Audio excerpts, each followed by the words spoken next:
Hello everyone, good morning. আজ তো পয়লা বৈশাখ, শুভ নববর্ষ বন্ধুরা। বড়রা আমার অনেক অনেক প্রণাম নেবেন, ছোটদের জন্য রইল আমার বুক ভরা ভালোবাসা। তো দেখতেই পাচ্ছ, সকাল সকাল বছরের প্রথম দিনটা মিষ্টি মুখ করেই কাটাতে চাই। যদিও আমি মিষ্টি খেতে একদমই ভালোবাসি না, তবুও পায়েস আর মিষ্টি নিয়ে আজকে ব্রেকফাস্ট করতে বসে পড়েছি। তো চলো তোমরাও চলে এসো। Hello everyone, welcome back to my channel. তোমরা সবাই কেমন আছো? আশা করি ভীষণ ভালো আছো। আমিও খুব খুব ভালো আছি। তো এখন টাইম হয়েছে প্রায় 1টা মতো বাজতে যায়। এখন থেকে আমার একটা নতুন ব্লগ স্টার্ট করছি। তোমরা সঙ্গে থাকো, দেখতে থাকো। আশা করি তোমাদের ভীষণ ভালো লাগবে। তো আজ তো শুভ নববর্ষ, তো আমার পরিবারের সকল সদস্যদেরকে জানাই শুভ নববর্ষের আন্তরিক প্রীতি, শুভেচ্ছা ও অভিনন্দন আর বুক ভরা ভালোবাসা। তো ছোটদের জন্য আমার অনেক অনেক ভালোবাসা রইল, আর বড়দের জন্য আমার বড়দের কাছে রইল আমার অনেক প্রণাম। তো যাই হোক, চলো এখন থেকে ব্লগটা স্টার্ট করছি। তোমাদের দিনটা কেমন কাটছে জানি না, আমার কোনো স্পেশালিটি নেই আজকের দিনে। তো আজকের দিনে স্পেশালিটি বলতে একটু পুজো দিতে যাই পয়লা বৈশাখে, কিন্তু সেটা এখন সম্ভব নয়। তো আর কি একটু প্রবলেম রয়েছে, বুঝতেই তো পারছো। তো সেই জন্য পুজো দিতে যেতে পারলাম না। তো দেখি কবে আবার যাওয়া যায়। একদিন অবশ্যই যাব। পয়লা বৈশাখে যাওয়া হলো না তো কি হয়েছে, অন্য আরেকদিন যাব। দেখি গেলে তো তোমরা দেখতেই পাবে, অবশ্যই তোমাদের সাথে শেয়ার করব। আর মেয়ে এই যে দেখো, আয় হ্যালো বন্ধুরা, সর ওদিকে, সব জামাটা দেখাই। পয়লা বৈশাখের দিন আমি এই জামাটা পরেছি। তোমরা কি জামা পরেছো সেটা অবশ্যই জানাও। তাই তোমরা কি জামা পরেছো সেটা অবশ্যই জানাবে। কিভাবে জানাবে বলো তো তোমরা? পাখা বুড়ির কথা শুনেছো? আর তোমাদের জামাগুলো আমাদের ফোনে পাঠিয়ে দেবে, আমরা যেটা হোক কিনে নিয়ে নেবো। তোর পাগলির মতন উল্টো পাল্টা বকছে। তো যাই হোক, মেয়েকে একটা নতুন জামা পরিয়ে দিয়েছি। ওর তো চলছেই নতুন জামা, ওর তো অনেকগুলো কিনেছিলাম, তোমরা দেখেইছো অলরেডি। আর একটা একটা করে ওর চলছেই 4 দিন ধরে। কবে থেকে বলো তো? সেই নীল ষষ্ঠীর দিন থেকে, না তার আগের থেকে চলছে ওর নতুন জামা পরা। এখনও শেষ হয়নি, আজকে বিকেল হলে শেষ হবে। তো এই আর কি, তাও একটা বেঁচে যাবে। তো যাইও একটা নতুন নাইটি পরে নিয়েছি, দেখতেই পাচ্ছ। এই যে এই নাইটিটা পরলাম। তো এটা তো তোমরা দেখেইছিলে, আমি কিনেছিলাম, তো সেটাই একটা ভাঙলাম আর কি। তো এখন সমস্ত কাজবাজ কমপ্লিট হয়ে গেছে, রান্নাবান্নাও কমপ্লিট। তোমাদেরকে নিচে গিয়ে কী কী রান্নাবান্না হয়েছে সবটাই দেখিয়ে দেবো। আর এখন তো বললাম 1টা-1:30টা মতো বাজতে যাই, সবাই খাওয়া দাওয়া করব, এই আর কি। তো চলো মেয়েকেও খেতে দিয়ে দিই, বাবাকেও খেতে দিই, বাপিকেও খেতে দিয়ে দিই, আমিও খেয়ে নিই।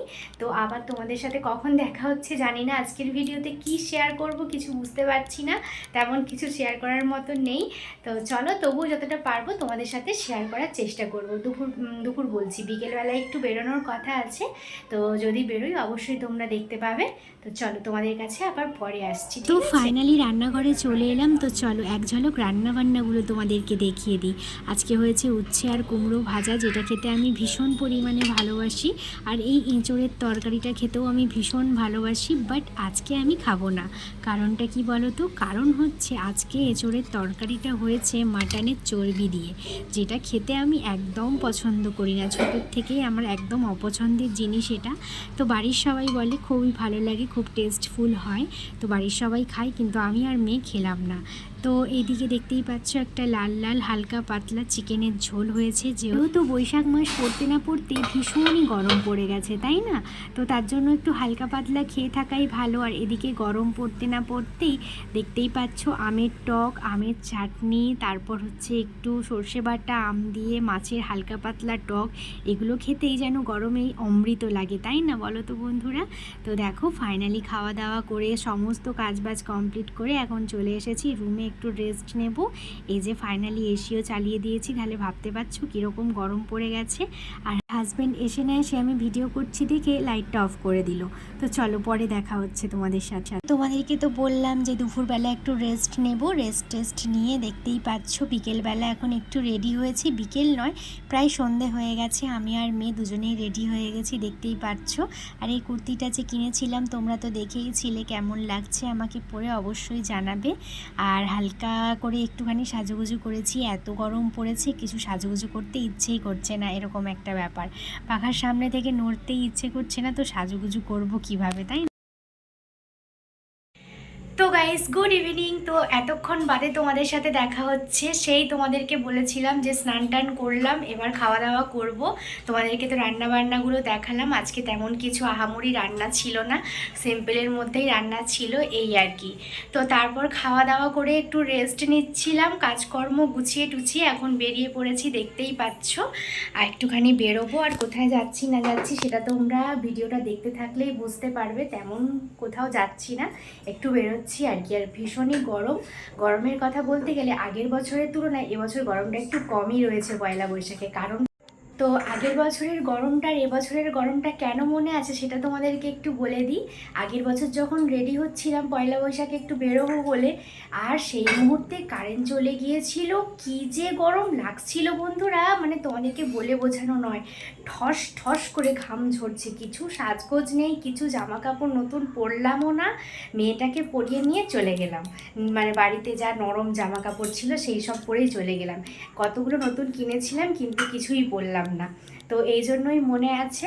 আর এবছর তো কয়েকদিন বেশ ঠান্ডা ঠান্ডা গেল, বৃষ্টি মেঘলা মেঘলা ওয়েদার করে করে, তো সেই জন্যই গরমটা একটু কম রয়েছে মনে হয়। তো যাই হোক, ঘাম তো দিচ্ছেই, আজকে ভালোই গরম রয়েছে। তো এই ড্রেসটা বললাম, তোমরা তো দেখেই নিয়েছো, আগে কিনেছিলাম, তো সেটা আজকে পরলাম। কেমন লাগছে অবশ্যই জানিও। মেয়েও রেডি হয়ে গেছে, হাজব্যান্ড আসলেই বেরিয়ে যাব। তো কোথায় যাচ্ছি, তো চলো ব্লগটা দেখতে থাকো। আশা করি সবটাই তোমরা দেখতে পাবে, যতটা পারবো শেয়ার করার চেষ্টা করব। তো চলো, কাজ ফাজ গুছিয়ে এখন রেডি তো হয়েই নিয়েছি, ঘাম পুরো ঝরছে, চলো বেরিয়ে পড়ি। তো বাড়ি থেকে বেরিয়েই দেখছি সামনের প্যান্ডেলে পুজো হচ্ছে, আর এদিকে রাস্তাটাও বেশ লাইট দিয়ে সুন্দর সাজিয়েছে। আর একটা বড় গণেশ ঠাকুর তোমাদেরকে দেখাই, চলো।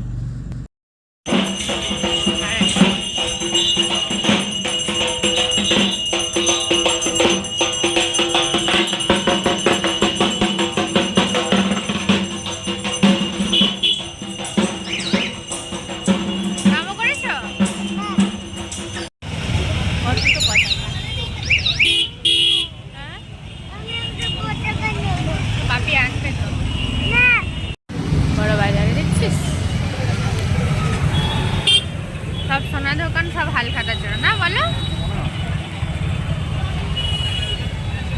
তো তারপর দেখো, এই যে সামনেই তো রামনবমী, তার জন্য প্রচুর প্রচুর পতাকার দোকান। আর আজকে তো পয়লা বৈশাখ, সেই জন্য প্রচণ্ড ভিড় হয়েছে রাস্তাতেও। আর এই যে আমাদের এখানকার জগন্নাথ মন্দির, সেখানেও কিন্তু আজ বেশ ভিড় রয়েছে। আমি আজকে বেচারা কোথাও পুজো দিতে যেতে পারলাম না। তো চারিদিকে টুকটাক কাজকর্ম মিটিয়ে তারপর আমরা চলে এলাম আমার আর আমার হাজব্যান্ডের অনেক অনেক পরিচিত একজনের বাড়িতে। আমার হাজব্যান্ডের সূত্রে এদের সঙ্গে আমার পরিচয়। তো দেখতেই পাচ্ছ, জামা কাপড়ের পুরো পাহাড় হয়ে রয়েছে, দেখতেই পাচ্ছ। তো আমি কিন্তু এখানে আমার যাবতীয় যা কিছু লাগে সবটাই নিয়ে যাই, আমার হাজব্যান্ডের সবার।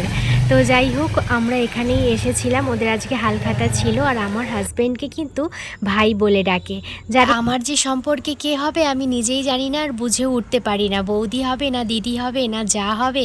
তো যাই হোক, যেই সম্পর্ক হয়ে থাকুক, আমাদের খুব খুব মিষ্টি সম্পর্ক। আমি কিন্তু বিয়ের পর প্রথম হানিমুনে এদের সঙ্গে গিয়েছিলাম। তো যাই হোক, বেশ মজা করেছিলাম। খুবই মজার মানুষ এই দাদা আর দিদি, যাই হোক খুব মজার মানুষ ওনারা। আর যে ছোট্ট মানে মেয়ে আছে ওদের, ও কিন্তু খুব মিষ্টি ছিল, তখন ছোট ছিল তো, খুবই ছোট ছিল, খুব মিষ্টি ছিল। তো যাই, ও তাকে আর আজকের দিনে তোমাদেরকে দেখাতে পারলাম না, সে কিন্তু অনেক অনেক অনেক বড় হয়ে গেছে, প্রায় 5-6 বছর আগেকার কথা। তো এই আর কি, আজকের ভিড়ভাট্টার সময় তাকে আর দেখাতে পারলাম না তোমাদেরকে। তো যাই হোক, তারপর আমরা চারিদিকে আরেকটু কাজ ছিল, সেগুলো সেরে নিয়ে এখন চলে এলাম রোলের দোকানে। তো দেখতেই পাচ্ছ, এই যে আমি দাঁড়িয়ে রয়েছি, হাজব্যান্ড আর মেয়ে এক জায়গায় বসেছে, মানে দোকানের বাইরেই আর কি, ভেতরে আর ঢুকলাম না, আজকের দিনে প্রচণ্ড ভিড় রয়েছে, তো সেই জন্যই। তো আমি এদিকে রোল নেওয়ার জন্য দাঁড়িয়ে রয়েছি, ওদিকে তৈরি হচ্ছে, তোমরা তো দেখতেই পেলে। আর আজকে একটু সুযোগ পেয়েছি তোমাদেরকে রোল বানানোটা দেখাবো, যে কিভাবে এখানে রোলটা বানানো হয়। এই দেখো, এগুলো কিন্তু চিকেন দিয়ে দিল, চিকেনটা বেশ দারুণ সুন্দর কষানো থাকে, জানো তো, কি ভাল লাগে যে কি বলবো তোমাদেরকে। তোমরা তো দেখেইছো, আমরা সব সময় গেলে রোলটাই খাই, আমাদের বেশ ভালোও লাগে রোলটা খেতে।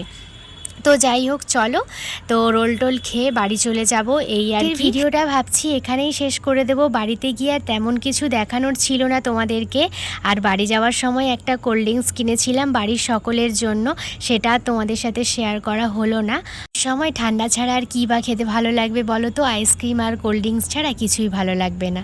তো চলো আজকের ভিডিওটা এখানেই শেষ করছি। তোমরা খুব ভালো থেকো, সুস্থ থেকো। আবার নতুন ব্লগে তোমাদের সাথে দেখা হবে। নতুন বছর তোমাদের সকলের অনেক অনেক ভালো কাটুক। আর তোমরাও আমাকে আশীর্বাদ করো, সপরিবারে সবাইকে নিয়ে সুখে শান্তিতে হাসি আনন্দে যেন কাটিয়ে দিতে পারি। আজকের মতো এখানেই টাটা, গুড নাইট বন্ধুরা, love you my all friends.